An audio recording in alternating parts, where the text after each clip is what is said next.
കുറേ ആൾക്കാർ വിളിച്ചിട്ട് പറയും, സാറേ എൻ്റെ പിന്നെ വീടിൻ്റെ പ്രധാന വാതിൽ നിൽക്കുന്ന സ്ഥലം ശരിയല്ല, അല്ലെങ്കിൽ എൻ്റെ ഗേറ്റ് ശരിയല്ല, എൻ്റെ കിണർ ശരിയല്ല, എൻ്റെ വീട്ടിൻ്റെ ഫ്രണ്ടിൽ ഒരു മരം നിൽക്കുന്നുണ്ട്, അല്ലെങ്കിൽ വീടിൻ്റെ അയൽവക്കത്ത് ആയില്യം നക്ഷത്രമുണ്ട് എന്നൊക്കെ ഒരുപാട് ആൾക്കാർ പറയും. അതുകൊണ്ട് ഈ ഓരോ കാരണങ്ങൾ പറഞ്ഞിട്ട് അതുകൊണ്ട് എനിക്ക് ജീവിതത്തിൽ വിജയങ്ങളൊന്നും ഉണ്ടാകുന്നില്ല, ഭയങ്കര പരാജയങ്ങളാണ്, നഷ്ടങ്ങളാണ്, തൊഴിൽപരമായിട്ട് ദോഷമാണ്, എനിക്ക് അഭിവൃദ്ധിയില്ല, കണ്ണാണ് എന്നൊക്കെ പറയുന്ന ഒരുപാട് ആൾക്കാരുണ്ട്. അപ്പോൾ ഞാൻ മനസ്സിലാക്കിയെടുത്തോളം, മറ്റുള്ളവരുടെ പ്രശ്നങ്ങൾ കേട്ടിട്ടും കണ്ടിട്ടും ഞാൻ മനസ്സിലാക്കിയെടുത്തോളം എനിക്ക് ഫീൽ ചെയ്യുന്നതെന്ന് പറഞ്ഞു കഴിഞ്ഞാൽ, വളരെ നിസ്സാരമായിട്ടുള്ള എന്തെങ്കിലും ഒരു കാര്യത്തിൽ അവർ പിടിച്ച് കടിച്ച് തൂങ്ങിക്കിടക്കുകയാണ്. എൻ്റെ പ്രശ്നം ഇതാണ്, ഇതുകൊണ്ടാണ് എന്നുള്ളത്. ഉദാഹരണത്തിന് നമ്മുടെ വീടിൻ്റെ ഫ്രണ്ടിൽ ഒരു ആയില്യം നക്ഷത്രത്തിലുള്ളൊരു വ്യക്തി ഉണ്ടെന്ന് വയ്ക്കുമോ. ചിലരുടെ കാര്യം ഇതെൻ്റെ അഭിവൃദ്ധിക്ക് എല്ലാം തടസ്സം ഈ ഒരു ആയില്യം നക്ഷത്രമാണ്. അതല്ലെങ്കിൽ നമ്മുടെ വീടിൻ്റെ പിന്നെ ഇന്ന ഭാഗത്ത് നമുക്കൊരു ഇത് വന്നു, അല്ലെങ്കിൽ ഒരേ വരിയിൽ 3 ഡോറ് വന്നു, അതുകൊണ്ടാണ് നമുക്ക് അഭിവൃദ്ധി ഇല്ലാത്തത്. അല്ലെങ്കിൽ നമ്മുടെ മെയിൻ ഡോറിൽ നിന്ന് നോക്കുമ്പോൾ സ്റ്റെയർ കേസ് കാണുന്നുണ്ട്, അല്ലെങ്കിൽ എൻ്റെ പൂജാമുറിയുടെ സ്ഥാനം ശരിയല്ല, അങ്ങനെയൊക്കെയാണ് എനിക്ക് അഭിവൃദ്ധി വരാത്തത്, അല്ലെങ്കിൽ എൻ്റെ പരാജയങ്ങൾക്ക് കാരണം ഇതാണ് എന്നൊക്കെ കരുതുന്ന ഒരുപാട് ആൾക്കാരുണ്ട്. നിങ്ങളുടെ പരാജയങ്ങൾക്ക് പല കാരണങ്ങളുണ്ടാകാം. അതിലേതെങ്കിലും ഒന്ന് മാത്രമായിരിക്കും നിങ്ങൾ ഈ പറയുന്ന കാര്യം. കാരണം എന്ന് പറഞ്ഞു കഴിഞ്ഞാൽ, ഇതിലും അഡ്വാൻസ് ആയിട്ട്, അല്ലെങ്കിൽ ഇതിലും പിന്നെ വളരെ വ്യക്തമായിട്ട്, അല്ലെങ്കിൽ വളരെ പ്രോബ്ലമായിട്ടുള്ള ഒരുപാട് കാര്യങ്ങൾ നിങ്ങളുണ്ടാവും.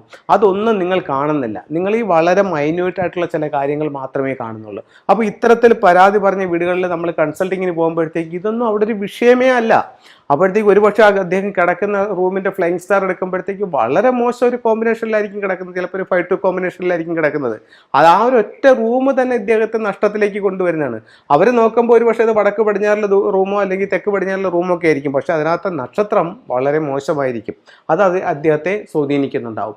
അതുമല്ലെങ്കിൽ മെയിൻ ഡോറിൽ നിൽക്കുന്ന നക്ഷത്രം വളരെ ഒരു മോശം നക്ഷത്രമായിരിക്കും. ഒരു 9-7 കോമ്പിനേഷനോ അല്ലെങ്കിൽ ഒരു 2-5 കോമ്പിനേഷനോ ഒക്കെ ആയിരിക്കും എൻട്രൻസിൽ നിൽക്കുന്നത്. ഇത് ഇദ്ദേഹത്തെ കടബാധ്യതയിലേക്കും സാമ്പത്തിക നഷ്ടത്തിലേക്കും തള്ളിവിടുന്ന നക്ഷത്രമായിരിക്കും. അപ്പോൾ ഇത്തരത്തിലുള്ള കാര്യങ്ങളായിരിക്കാം ഒരുപക്ഷെ ഇദ്ദേഹത്തിന് കൂടുതൽ പ്രശ്നങ്ങൾ ഉണ്ടാക്കുന്നത്.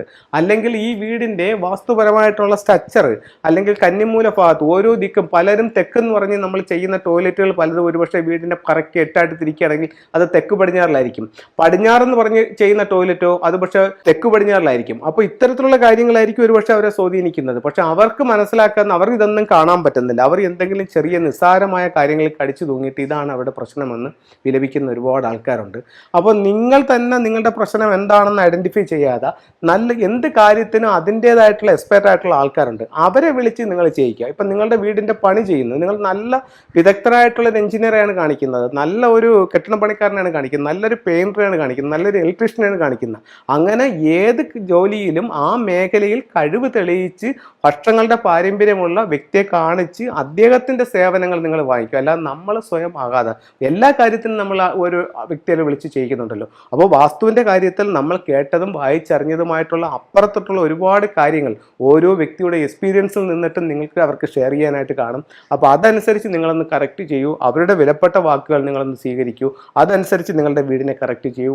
ഉറപ്പായിട്ട് നിങ്ങളുടെ ജീവിതത്തിൽ ഒരുപാട് നേട്ടങ്ങൾ ഉണ്ടാക്കാനായിട്ട് ഫെങ്ഷി എന്ന് പറയുന്ന ചൈനീസ് വാസ്തുകലയ്ക്ക് സാധിക്കും. എല്ലാവർക്കും എല്ലാ ഐശ്വര്യങ്ങളും ഉണ്ടാവട്ടെ എന്ന് പ്രാർത്ഥിച്ചുകൊണ്ട് നിർത്തുന്നു. നന്ദി, നമസ്കാരം.